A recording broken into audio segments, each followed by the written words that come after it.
It's back to school in person for everyone. Almost 1 million New York City students are back in the classroom, a pandemic first, but not everything went according to plan. Mild and muggy and timing out those thunderstorms as we head in through the morning. And New York Live is with the hosts of MTV's new viral spinoff, Messiness. This is News 4 Now for September 13th. I'm Adam Cooperstein. And for the first time during the pandemic, all New York City public school students are back to class in person without a remote option. And the day started with a bit of a snag. Just like last year, masks are required for students, and the city has now required all teachers to be vaccinated with at least one dose by September 27th. But the hiccup, this one impacted parents. That health screener page that parents have to fill out every day stating that their children don't have COVID symptoms, well, it crashed under the crush of all those students returning. You're talking about 1 million kids and all those families checking at once. But we have an easy fallback plan with the screening forms, with the school personnel just checking in with kids, making sure they feel okay today. If there's any concern a kid may not be feeling okay, of course, they go immediately to the school nurse's office. So I think we've been able to handle that well, but my understanding is it's been up and running now. The city has not mandated vaccinations for students who are 12 and up. As of now, Los Angeles is the only school district in the country to do that. The grace period is over for New York City's vaccine requirement for indoor dining, nightlife, and gyms. The city is now officially enforcing the mandate that requires customers to show proof of vaccination to eat, drink, or work out indoors. Businesses that don't verify your vaccination status could now face fines of up to $1,000. Thousands of city workers are back on the job under a new vaccine mandate, too. Mayor de Blasio has called on city employees to show proof of vaccination or submit to weekly COVID testing. And at a rally on Sunday, some employees called for more remote working options. And now to a vicious assault underground caught on video. This happened on a subway escalator at the Atlantic Avenue Barclays Center station in downtown Brooklyn. A 32-year-old woman exchanged words with a man walking up, and then he kicks her in the chest and she falls down the escalator. That woman suffered bruises all over her body and trauma to her left ankle, according to police, but refused medical treatment. Police are still looking for her assailant, that guy who pushed her. We are getting this look at the latest crackdown on dirt bikes by NYPD officers. 9 of them were seized Saturday in Times Square, and police tell us they've gotten nearly 1,700 bikes off the streets during this crackdown. In the meantime, the city council is considering what's called Jonathan's Law. It's named after a 4-year-old boy who was critically hurt by a dirt bike, and that law would increase the fines for riding around on a dirt bike.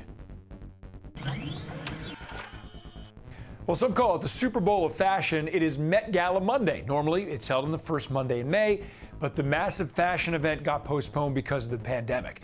Now the guest list is fully vaccinated, masks are required, and you're looking here at video from a previous gala.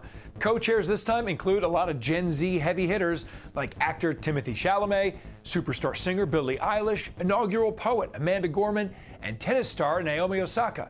The theme this year, In America, a Lexicon of Fashion. And it honors the 75th anniversary of the Costume Institute and celebrating modern American fashion.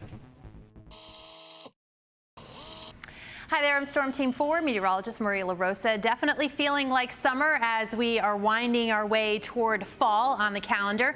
Hanging on to the low 80s for the start of the evening and some sun as well. You can see mostly cloudy skies as we get into the overnight hours. That's the period we could see some showers and thunderstorms develop and move through. Should be out pretty early tomorrow morning, but with that said, there's going to be some heavy rainfall with any that do move by. Destructive winds, those wind gusts possible, maybe even some hail with the larger storms. And because of what we've been through the last couple of weeks, that flash flood threat is there, not high, but any heavy rainfall with these thunderstorms could create some ponding on the roadway.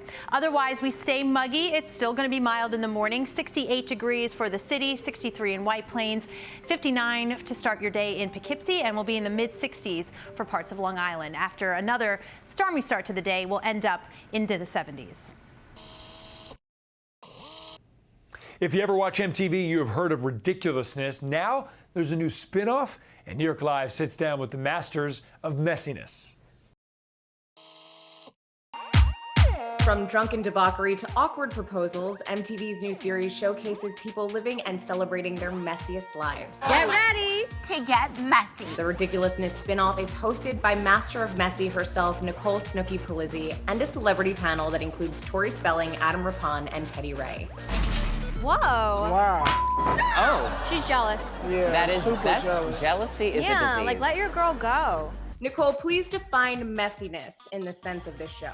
So the show is all about us celebrating our messiness. So we're literally just like talking about clips of people like being drunk, falling down, or, you know, just being crazy in general. And we relate it to ourselves. Adam, what is the most shocking thing you learned about one of your co-hosts while shooting this? I think everyone here will agree. Every time Tori has a story, it's, you know, we sit back, I sink into my chair a little bit. I live for a Tori Spelling story. Who'd you bang on 90210? I'm a lady, Nicole. I know. You mean who banged me? Very classy. I want to be Tori Spelling's grandchild. And lay at her feet and listen to stories all day. Tori, since everyone's talking about you, I'm not used to seeing you in this setting. What drew you to this show? I mean, I definitely, when I first talked to MTV, I was like, I'm the perfect fit for this. But this is definitely a show where you're going to see a different side of me, because I've never felt like it was okay in interviews to tell the really like dirty details of stuff, but this show embraces it. As you look back on your life so far, can you immediately pick out the one thing that would have made the cut for this show? I was in a church basketball league and I went for a layup and I thought the Lord had me, but I don't know what happened that day. I boo-booed on myself on the layup. Wait, you so? My bowels got loose. Oh my God. And no one got that on camera. No, it was the early 2000s. Check out all of the messiness this week on MTV. With the start of fall comes fall TV. And for the Kelly Clarkson Show, it's a return to in-person audiences and a return here to the Big Apple. News 4 anchor Natalie Pasquarella met up with the Emmy-winning host and Grammy-winning singer to talk about getting back to the city and the stage. Hello, I'm here. Kelly Clarkson is feeling every bit of the energy coming from New York City and a live studio audience. After a full day of hanging out at the taping of her show at Jazz at Lincoln Center, I left the audience to sit down with Kelly one-on-one. Thank you so much for having us. Well, sort of. Wasn't it great, guys? I've never had a live audience either, so this is fun. It's, oh my gosh, so I haven't had one for a while. And this is your first time back in New York City in how long? So I haven't been in New York in a minute, like in a New York minute. I didn't mean to do that. But I don't know, probably a couple years. So what does it feel like to be back? Like people just being able to connect people and see people in person and like, it's just a, I think you take it for granted. We took it for granted. We had no idea how beautiful it was to like actually have the energy of another human being near you, you know, while being at work. One of those human beings near Kelly on stage and in the season premiere, fellow music superstar Chris Martin of Coldplay. So then I took my Martin's part of a star-studded season 3 of Kelly's Emmy-winning show that kicks off Monday. The We Love New York week filmed across the city. I'm putting the y'all in New York. Where this mom of 2 made sure to mix work with some play. So I never had experienced Coney Island before. I rode the roller coaster with my, the Cyclone with my daughter, who's 7. So it was fun. I haven't even done that yet. My 7-year-old's like, yeah! Bringing the fun to folks watching is top of mind right now. And after a tough year, Kelly told me this season is all about sharing stories that inspire and ultimately bringing people together. Is there anything specific, any issues you think need tackled right now that you haven't tackled yet? So I feel like a lot of humanity can learn a lot about the artistic community because you find everyone from every walk of life, every religion, every background. Like we're all from different, and the artistic community is very welcoming and open. And I feel like, I don't know, that's something that I really feel like our show, you know, can do, and I like to do as a human. If we're gonna leave some footprints behind, like leave some, you know, hell of a footprint. From Jazz at Lincoln Center, Natalie Pasquarella, News 4 New York. You can catch the Kelly Clarkson Show right here on NBC4 weekdays at 2 p.m. And thank you so much for joining us. We'll see you right back here tomorrow.